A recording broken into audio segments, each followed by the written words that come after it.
Hey,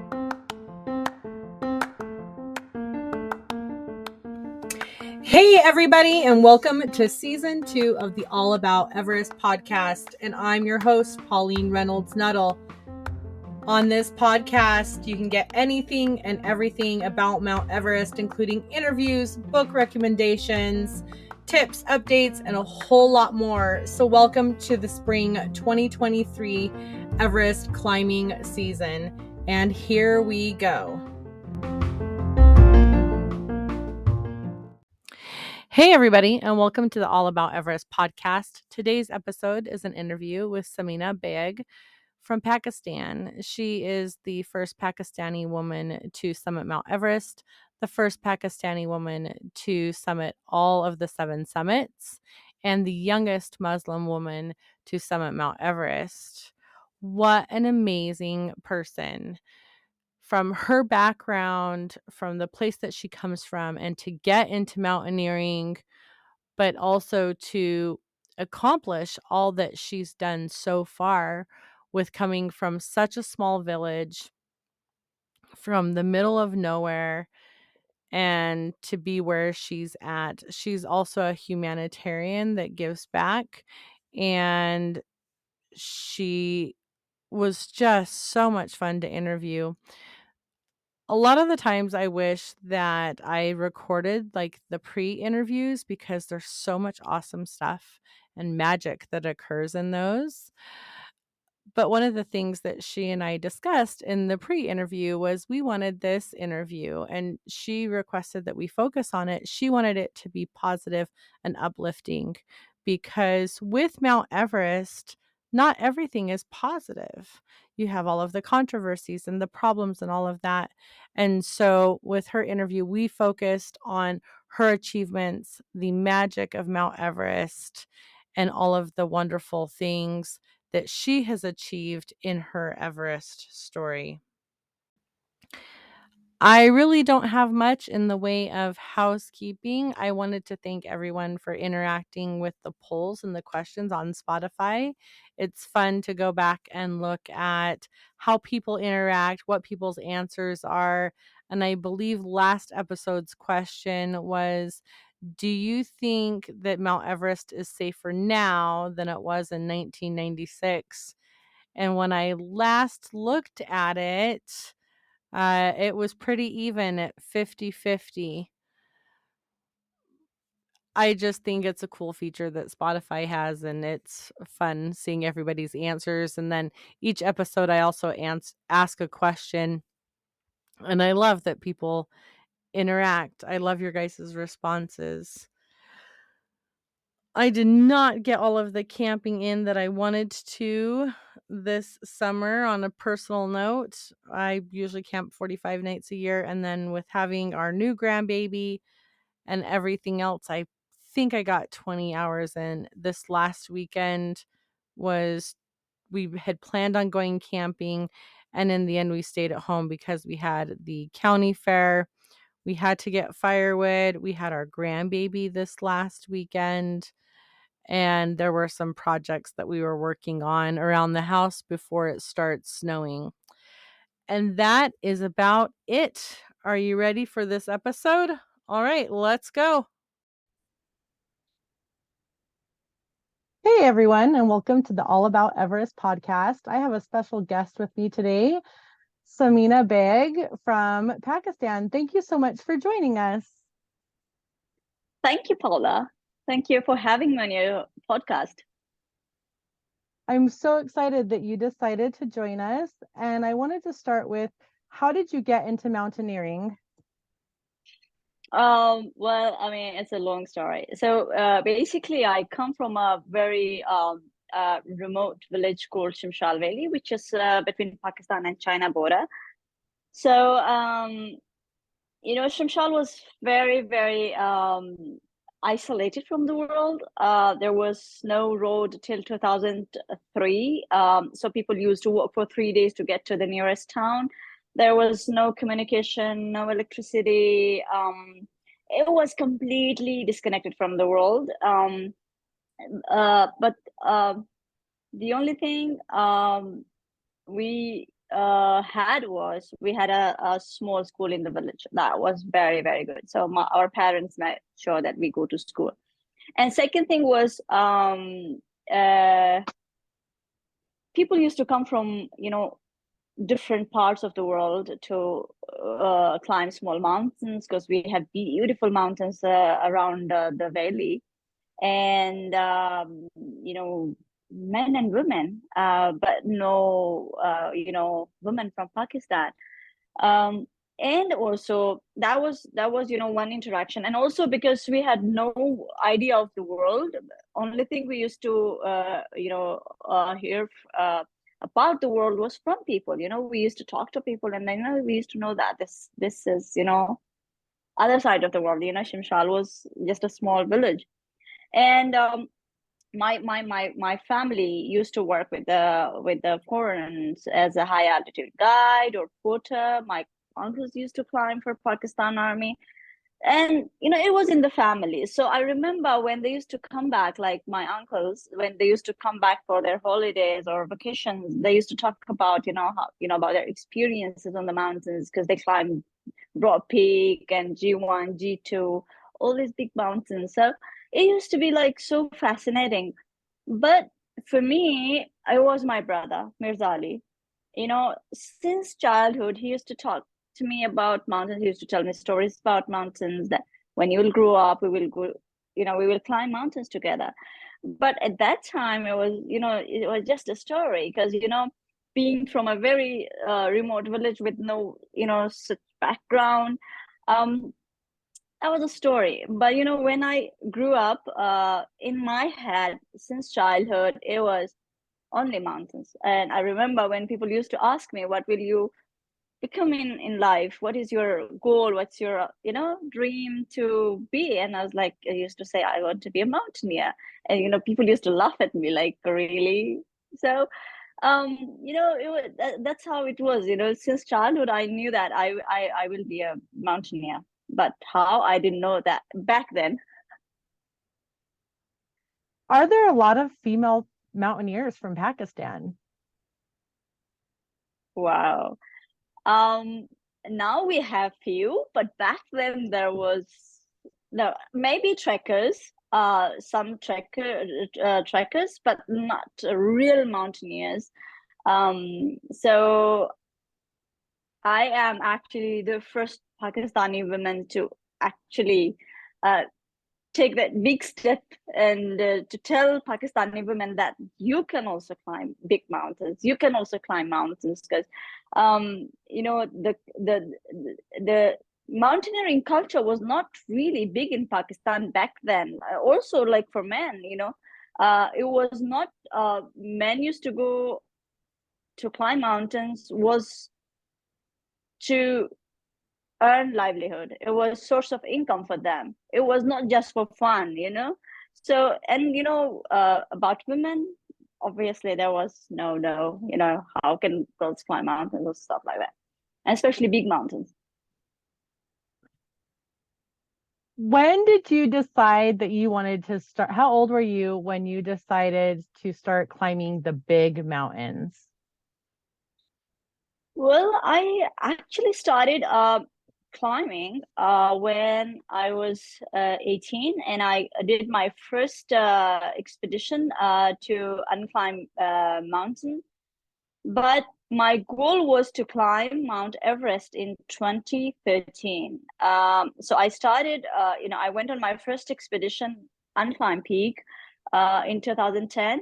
And then my goal was to climb Mount Everest on its 60th anniversary, because 60 years, no any Pakistani woman had ever attempted Everest or any other 8,000-meter peak. So my goal was to represent Pakistan and Pakistani women on the 60th anniversary of Mount Everest. So um, Everest was in 2013. I mean, that big step, because normally people start from smaller mountains and go gradually, to the highest point. But I started with Everest. That was another, crazy idea.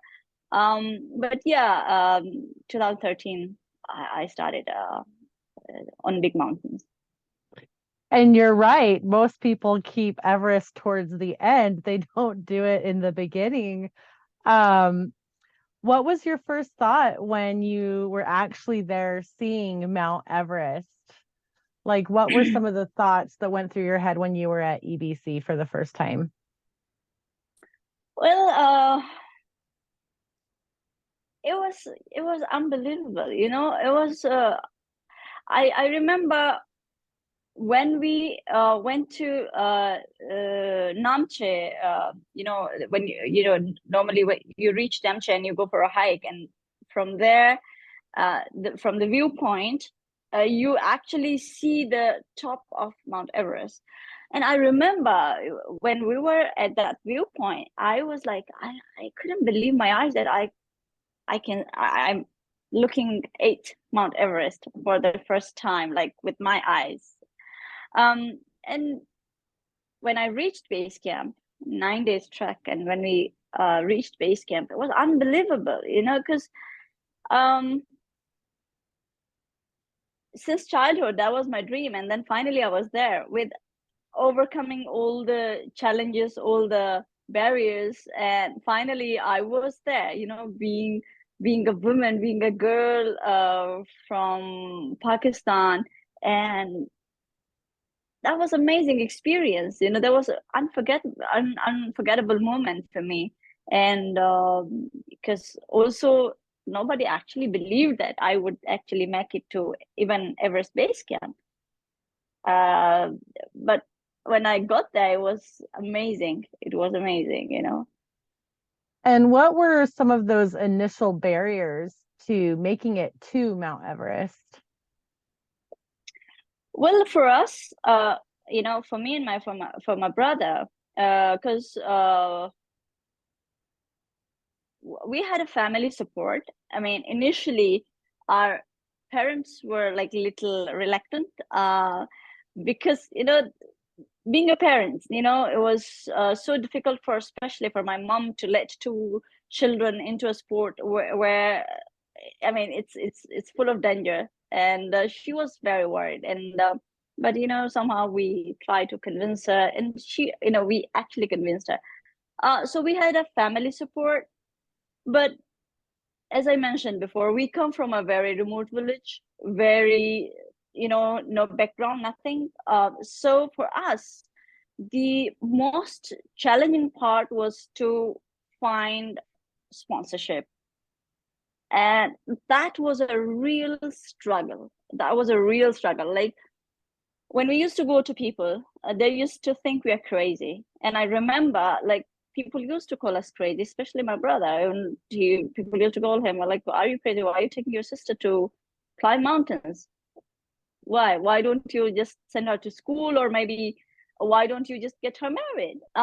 So these were the challenges. And also, like, people are like, she's a girl, how she will climb big mountains. And I actually, people used to tell me, I don't know if you will be able to climb a stairs, how you're going to climb Everest. Being a girl, it's impossible. Like, how can you even think about, climbing Everest? And these were the, like, challenges.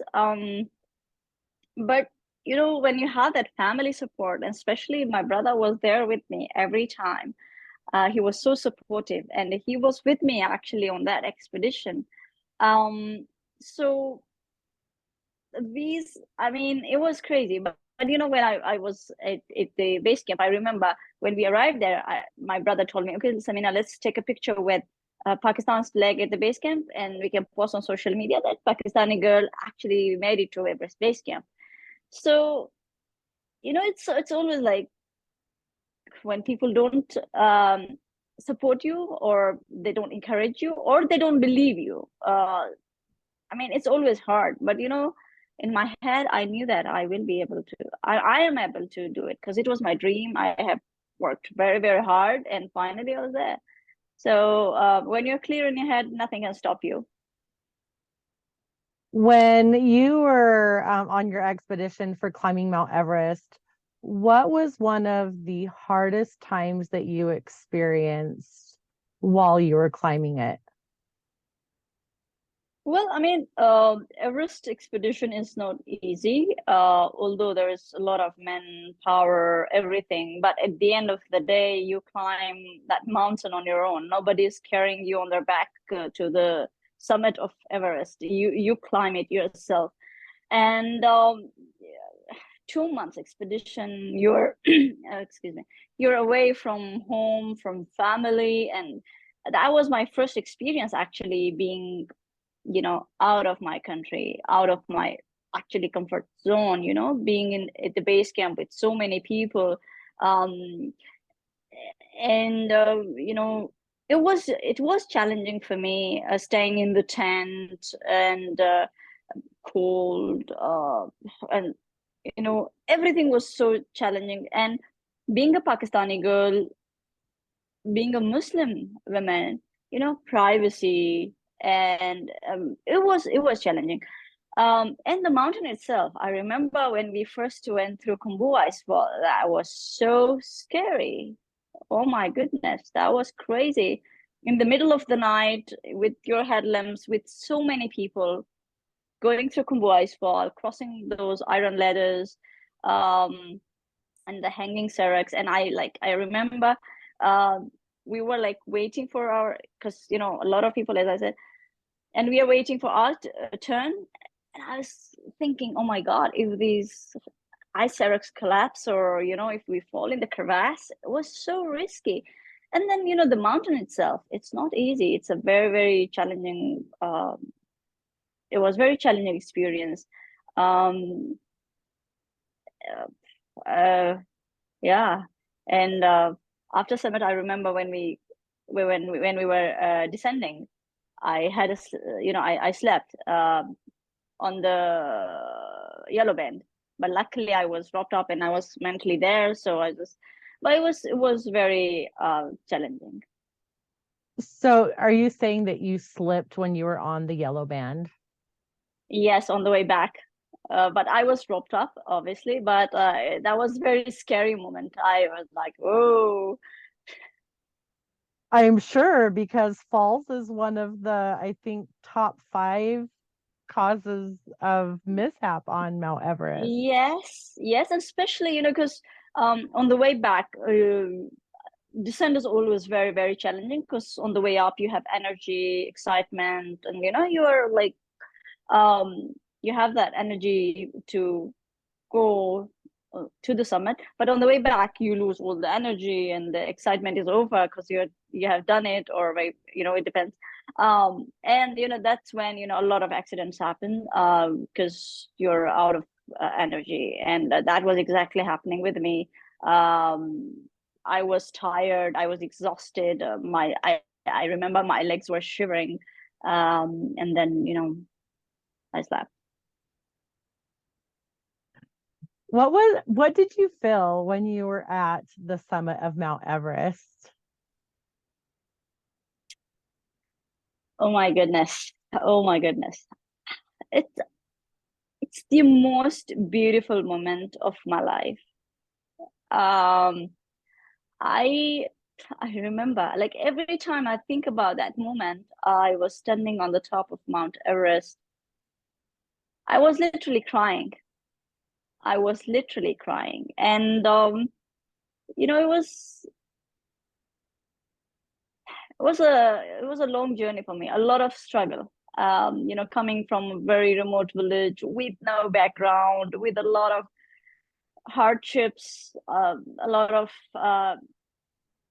you know um, a lot of discouragement, no moral support, um, no financial support,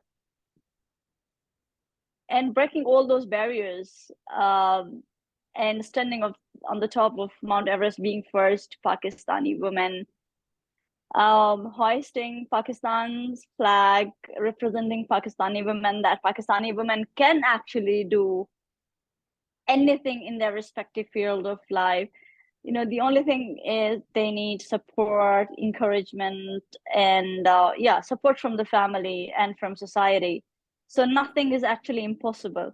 So I was very, very emotional, like standing on the top of Pakistan, on Everest summit, being first Pakistani woman. That was the most beautiful moment. I had tears in my eyes with making pictures and video, and the view was just stunning, and I was not believing my eyes that finally I have made it to the summit. It was a beautiful, beautiful moment, and I will never forget that moment. Yeah. So, not only were you the first Pakistani woman to summit Mount Everest, were you the first Muslim woman to summit Mount Everest? No, I'm not the first Muslim woman to summit Everest. I am the youngest Muslim woman to summit Everest. And I'm the first Muslim to do the seven summits, actually. But that's a different chapter. But yeah, I'm the youngest Muslim woman. And that's pretty Yeah. amazing because, culturally, women are not mountaineers. And I think that you set a wonderful example for women all over the world and Muslim women that you can accomplish whatever you want to. Yes, yes, definitely, definitely. I mean, see, as I mentioned before, women can do anything. Nothing is impossible for them. Women, like if a woman can become she's a mother, she's a sister, she's a daughter, and she becomes a mother, that's the biggest challenge in the world, I think. Like I have seen my mother, my aunts, the way they used to work. And women are very, very resilient. They're very strong. They can overcome any challenge in life. You know, the only thing is they have to believe in themselves, and they have to work hard. And of, I mean, if there is a family support, if there is a society support, nothing can stop them.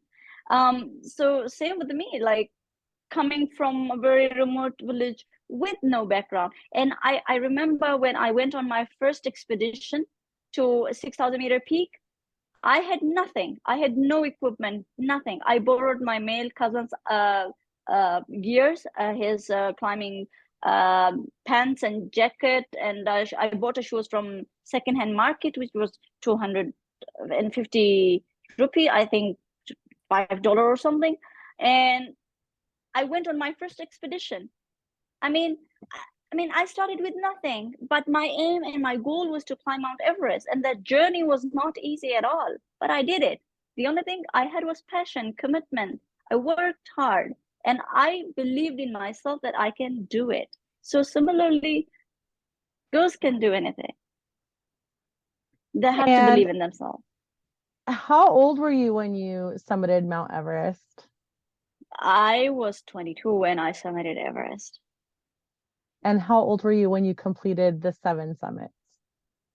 I was 23 because I did actually seven summits in 8 months, like excluding Everest. We did it in 8 months. So we started in December, end of December, and by July 2014, we completed the seven summits journey. So it was 8 months. So That's really fast. yes, yes, that was amazing. I mean, the journey itself was so amazing and so challenging, and yeah, but we did it. We did it. As I said, nothing is impossible. Absolutely. And if you had the opportunity to climb Everest again, would you do it? Oh, well, I don't know, but for me, I always thank Everest. You know, Everest was so kind that Everest accepted me and I made it to the summit. And I always respect mountains. I don't want to like challenge them again and again because, who we are, like as a human, we are nothing in front of this giant nature. So I don't know. I mean, I'm so overwhelmed and thankful that Everest accepted me once. But I don't know if I will climb it again. Because I will cherish that first summit for the rest of my life. And which mountain was your hardest mountain that you've climbed so far? Um, I have done Everest, the seven summits, and K2. I became the first Pakistani woman to climb K2 as well. Um, K2 was the most challenging mountain for me. Because I actually attempted K2 twice before in 2015 and then 2021, but I couldn't make it. 2021, I got injured on the mountain, so I had to call off my expedition. 2021, avalanche hit some of our team members, so we had to call off the expedition. One died on the spot, and two of them were injured, so we had to call off the expedition. Because for me, it's always safety is always first, and of course with the team and myself, safety is always first. And 2022, finally, I made it to the summit of K2, being first Pakistani woman again. And K2 was my ultimate dream. Uh, and K2 definitely is the most challenging mountain. It's very tough, which was very hard for me. And also Denali was very challenging for me. Oh my goodness. 20 days expedition, no human support. You have to do everything on your own. Weather was so unpredictable. You don't know like what will happen next, few hours. So very unpredictable. So, these two mountains were very challenging for me. And then this year I did Nanga Parbat. I summited Nanga Parbat on 2nd of July. So yeah, very tough mountain as well. And do you have any new mountaineering projects on the horizon? Yes, like being a mountaineer, it's always like you're always on the go. But yeah, I have few mountains to climb. I'm working on that.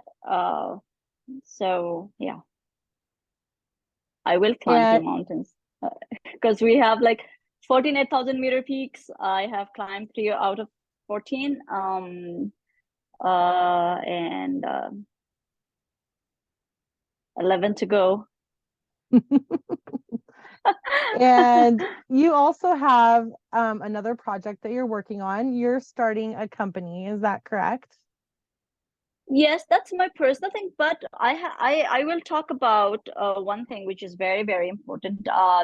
We have established, me and my brother, we have established a foundation called Pakistan Youth Outreach Foundation. And Actually, we started Pakistan Youth Outreach Foundation back in 2010 because when I started, I had no, I had no platform. I didn't know where to go and, get training and like, training basically.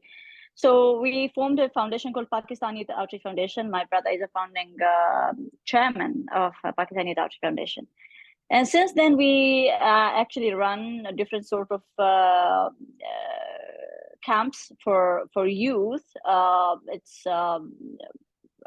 ice climbing and skiing and ice skating. We actually introduced ice skating in Pakistan in 2016. And now it's getting bigger, like the winter sports is getting very big now in Pakistan. So we run this foundation for past 13 years, and every winter we organize camps. And amazing thing is in these camps, there's always participation of boys and girls. We make sure that if there's 6 or 7 boys, there should be 6, 7 girls. So we wanted to provide a platform for those who are interested in mountaineering or any outdoor sports. That's one thing very close to our heart because um, Pakistan has great potential. Our youth are very talented. but the only thing is they don't have support, they don't have platform where they can actually go and pursue their dreams of becoming a mountaineer or skier or ice skaters. I mean, we have so many outdoor, when we talk about outdoor sports, we have great potential here in the country because we have five 8,000-meter peaks in the country, and then we have hundreds and thousands of 6,000-meter peaks, 7,000-meter peaks, unclimbed, untouched. And but the only thing was there was no awareness about these sports, and with youth, they had no idea. I mean, these sports actually exist. So we wanted to promote and encourage, especially women. We wanted to encourage women. So now, like from our camp, it's been 10, 12 years from our camp. Those who were part of the camp, now they're actually working on big mountains. They fix, five, six out of um, came out from our camp, and now they're working on the mountain. They're fixing the ropes on the mountains. They're licensed guides, and they're technical, they're professional. And we want to make it bigger. We want like the locals to have that skill to work on the mountains, because this is the only source of income for the people. Tourism is the only source of income for the people, especially in Gilgit-Baltistan. So we want to encourage them, that they can climb mountains and earn livelihood as well. And also girls, like we have 6 to 7 licensed girls now. They can work on the mountains, which is pretty amazing. And some of them are already climbing 6,000-meter peak, 7,000-meter peak, and aiming for big mountains as well. So that's one thing. And then also I have started my travel agency called Samina Baig Travels. So those who are interested to come and explore Pakistan, the beautiful Pakistan we have, Pakistan is so beautiful. You have beautiful mountains, we have beautiful glaciers, obviously, and then the valleys, and we have desert, diverse culture. It's just amazing. So yeah, if those who want to visit Pakistan, you're most welcome. So the website for your foundation is pakistanyouth.outreach.com. Is that correct? Yes, yes, yes. And for your business, what is the web address for that? I will share it with you. It's Okay, and Samina Baig. Yeah, we'll make sure to put it in the description of the episode so that if anyone that does would want be to reach out, they can, because Pakistan, a lot of it is untouched because there are still lots of places that are very remote. Is that correct? yes, yes, yes. As I mentioned before, like we have untapped. I mean, Pakistan is untapped. If you talk about adventure in the country, it's I mean, it's getting bigger, but it's not like Nepal or something. So you will find places where it's just beautiful. It's just pure nature. So, and if you want to climb, unclimbed mountains, we have so many of them here. So yeah, I mean, people need to explore Pakistan. It's just amazing, it's just amazing. We only talk about Baltoro, but there are so many places where people haven't gone yet. So yeah. It sounds like a wonderful place to explore. I don't think I've ever considered Pakistan as a destination, but after talking to you, it makes so much sense because there aren't a lot of untouched places in the world, but in Pakistan, there seems to be a lot of that.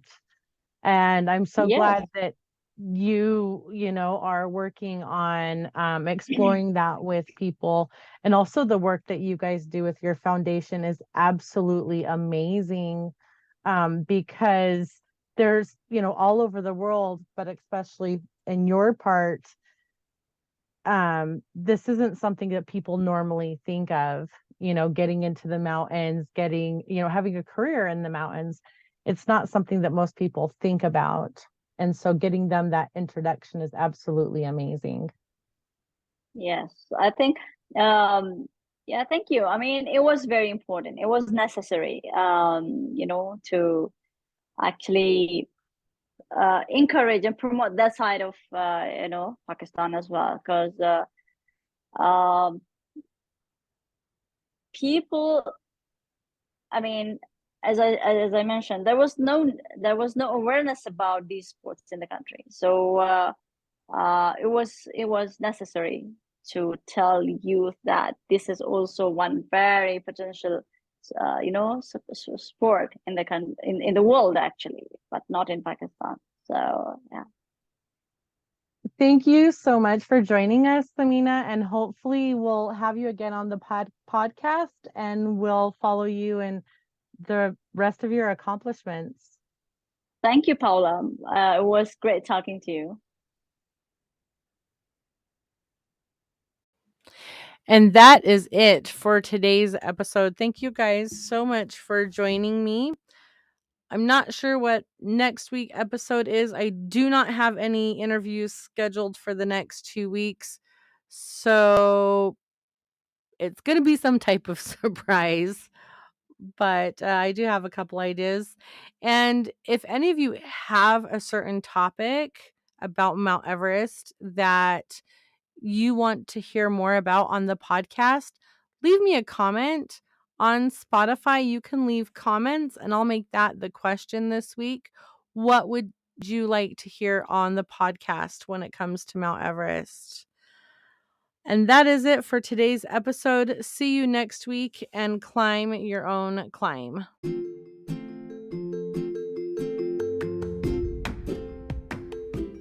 Thank you for listening to today's episode of the All About Everest podcast.